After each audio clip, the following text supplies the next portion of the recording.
Yo, what's going on, guys? It's time for another reaction video, and this one's coming from the YouTube channel Knowledge. So if you like this video, make sure to go check out that YouTube channel.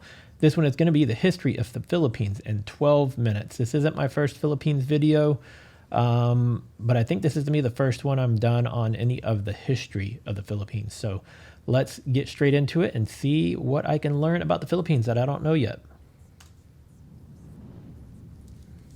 The history of what is today the Philippines started with the arrival of its first humans. It is believed they used rafts or boats around 60,000 years ago, with groups of diverse people settling in the archipelago. Some of these groups started to develop and expand into bigger settlements, and in the next thousands of years, they evolved into what some scholars believe to be considered early states. Austronesians and afterwards speakers of the Malayo-Polynesian languages began to arrive in successive waves beginning about 4000 BC. According to the existing evidence, a jade culture existed on these lands, starting with the Neolithic era. By 1000 BC, it is believed that the inhabitants of the archipelago had developed into 4 distinct kinds of people: tribal groups, warrior societies, the petty plutocracy, and the harbor civilizations. Also important to note is the fact that the metallurgy reached the archipelago due to trade with India. Around 300 to 700 AD, the seafaring people of the islands began to trade with the Indianized kingdoms in the Malay archipelago and the nearby East Asian principalities, adopting influences from both Buddhism and Hinduism. Some cultures of present-day Vietnam showed evidence of an extensive trade network. Artifacts and goods were traded, such as glass, agate, or gold. There were also other items present in the region which were most likely imported, including ear ornaments that have been found in archaeological sites in the Philippines, Thailand, and Taiwan. The Indian culture influenced the Southeast Asian region, starting with the 1st century. During the period of the South Indian Pallava dynasty and the North Indian Gupta Empire, Indian culture spread to Southeast Asia, and it reached the Philippines, which led to the establishment of new kingdoms largely influenced by the Indian culture and traditions. The date inscribed in the oldest Philippine document found so far, the Laguna copperplate inscription, is 900 AD. From the details of the document, written in Kawi script, the bearer of a debt, Namwaran, along with his children, is cleared of a debt by the ruler of Tondo. I didn't realize so much of the origins of the Philippines was actually from India. This is the earliest document that shows the use of mathematics in pre-colonial Philippine societies. A standard system of weights and measures is also demonstrated by the use of precise measurement for gold and other items, as well as in astronomy. From the various Sanskrit terms and titles seen in the document, the culture and society of the Manila Bay were that of Hindu Old Malay amalgamation, similar to the cultures of Java, Peninsular Malaysia, and Sumatra at the time. In the years leading up to 1000, there were already several maritime societies existing in the islands, but there was no unifying political state encompassing the entire Philippine archipelago. Instead, the region was divided into numerous semi-autonomous city-states under the rule of the plutocracy, while a number of states existed alongside the highland societies. These smaller structures alternated between being part of or being influenced by larger Asian empires like Maya Pahit. Around 1225, the nation of Mai, a Buddhist pre-Hispanic Philippine island state centered in Mindoro, flourished, attracting traders and shipping from the Kingdom of Ryukyu to the Empire of Japan. Chao Jakua, a customs inspector in Fujian Province, China, wrote the description of the barbarous peoples, describing trade with this pre-colonial state. Its people were noted for their honesty in trade.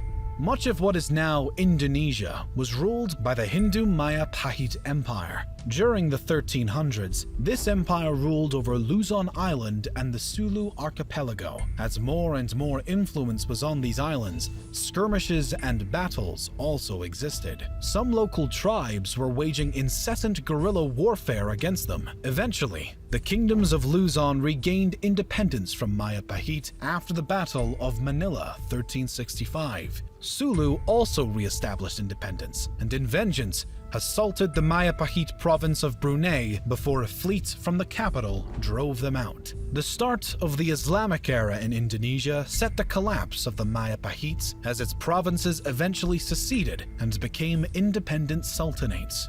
In 1380, Makdum Karim, an Arab trader born in Johor, arrived in Sulu from Malacca and brought Islam to the Philippines. Additionally, Sharif ul Hashim, an Arab Muslim explorer, established the Sultanate of Sulu by converting its previous ruler, the Hindu king Raja Baguinda, to Islam and then marrying his daughter.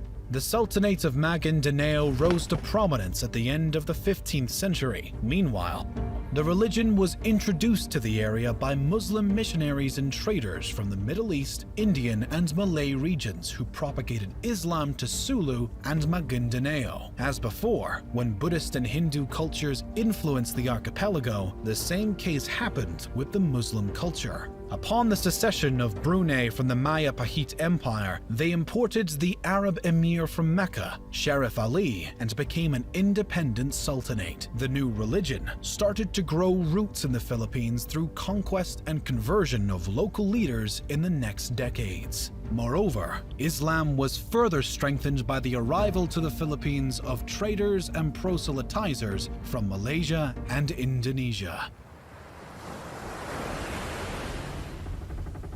In 1521, the Spanish reached the archipelago through the expedition around the world led by Portuguese-born Spanish explorer Ferdinand Magellan. Claiming the islands he saw for the Spanish Empire, he established friendly relations with some of the local leaders and converted some of them to Roman Catholicism.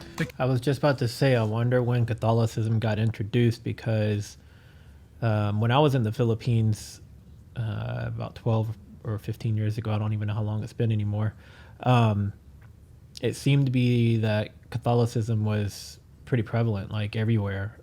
Like I remember seeing Mother Mary statues like at every mailbox, and I was there in October, and they don't celebrate Halloween there, or they didn't, at least at that time. And the malls and all the public places were already decorated basically for Christmas. And when we were in the mall, they were even doing Bible hymns or Bible verses over the intercom to the public, Catholic Bible verses. So I was wondering, just, from its origins to where it is now, when it got introduced. And it appears that there's what they're about to jump into next is when Catholicism got introduced to the Philippines. With some of the local leaders and converted some of them to Roman Catholicism. Because the Philippines are a large archipelago, the Spaniards started to explore many islands. However, the explorer Ferdinand Magellan was killed during the Battle of Mactan against the local ruler Lapu-Lapu. Over the next several decades, other Spanish expeditions were dispatched to the islands. In 1543, an expedition was led to the islands, naming them Philippines, in honor of Philip of Austria, who became Philip II of Spain on January 16th. Was not aware that that's how they got their name either. That's very interesting as well. 1556. The name was then extended to the entire archipelago later on in the Spanish era. European colonization began in earnest when Spanish explorer Miguel López de Legazpi arrived from Mexico in 1565 and formed the first European settlements in Cebu. This would probably also explain why so many of the names in the Philippines kind of have a Hispanic heritage to them. Most of the people that I know from the Philippines have Spanish sounding names, even like spelling and everything. Through diplomatic and military annexation of some lands, incorporating local states including the Kingdom of Tondo, the Spaniards established Manila as the capital of the Spanish East Indies. In 1578, the Castilian War erupted between the Christian Spaniards and Muslim Bruneians over control of the Philippine archipelago. The Christian troops were so diverse due to generally being made up of people under the Spanish rule, including Native Americans, namely Aztecs, Mayans, and Incans, who were gathered and sent from Mexico and South America to... Can somebody explain to me why Philippines is spelt with a PH, but native Filipinos is spelt with an F? I've always wondered that. So if somebody can explain that one to me, unless they talk about that in this video, but it doesn't seem like that's the direction they're going. Yeah, I'm curious to know why there's two different spellings for that.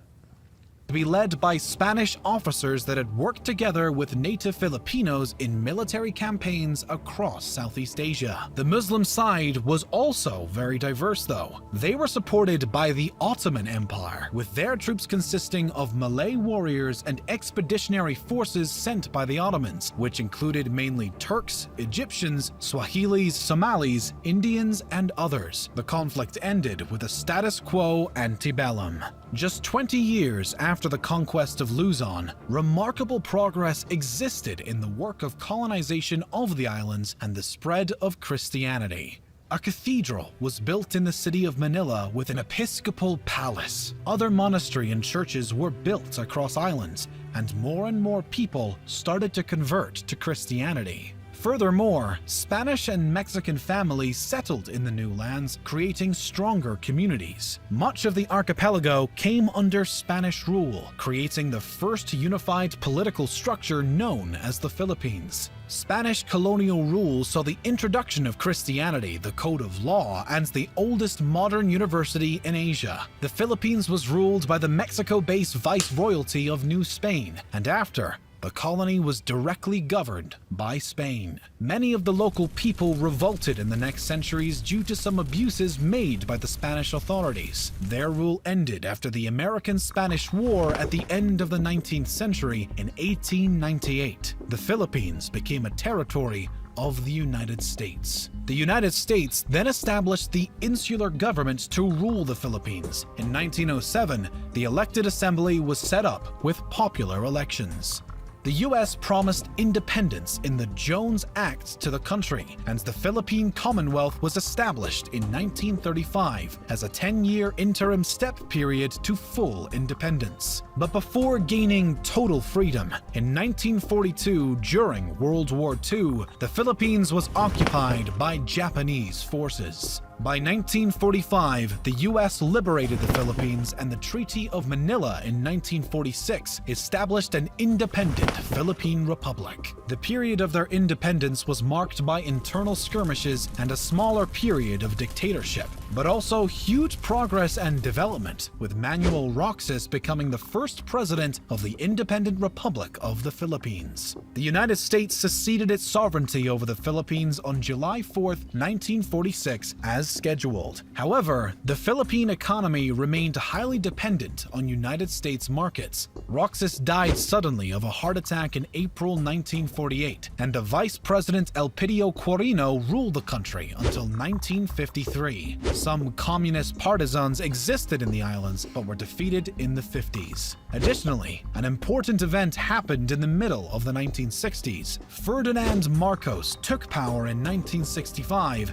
and ruled until 1986. Wow. This era included the final years of the Third Republic from 1965 to 1972, and the Philippines under martial law 1970. 21 years. Everybody else, when you look at the history, aside from the guy that had the heart attack, everybody had 4 years. And this guy comes along, 21 years. 1972 to 1981. His reign was marked by dictatorship and instability. In 1986, Ferdinand Marcos was removed from power and replaced by Maria Corazon Aquino. Up to the present day, 5 other presidents ruled the Philippines.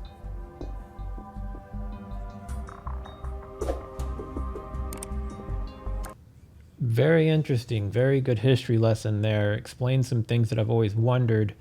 on so many of the names having kind of a Spanish background. I was surprised when I was there that so much of the country was Catholic. I was actually raised Catholic myself. I don't really go to church that much these days, but if I have to identify with a religion, it would probably be Catholic still. Well, not probably, it would be. I would still consider myself Catholic. I just don't go to church very often. But I know for me going there, I just was kind of surprised by it because I was pretty ignorant of anything to do with the Philippines. I just didn't know. Like, I was never exposed to it, didn't really know a lot about it. Assumed it was more of like an Asian culture, and it's more Spanish culture, but with some Asian influences, especially in the food. But the country of the Philippines and the Filipino people are probably some of the kindest and hardest working people I've ever known. And I have a lot of Filipino friends here in the States, like a lot of them. So it's cool to get to learn more about the Philippines. But yeah, if anybody knows about why Philippines is spelt PH, but Filipino is spelt with an F, small detail, but I'm just curious to know why. If you're new here and you like this video, please subscribe. Please give it a thumbs up. Tell me in the comments if you're watching from the Philippines, or tell me from anywhere you're watching in the world. I'm always curious to see where my viewers are watching from and how you discovered me. So yeah, let's wrap it up here, and I'll see you guys in the next video. Later.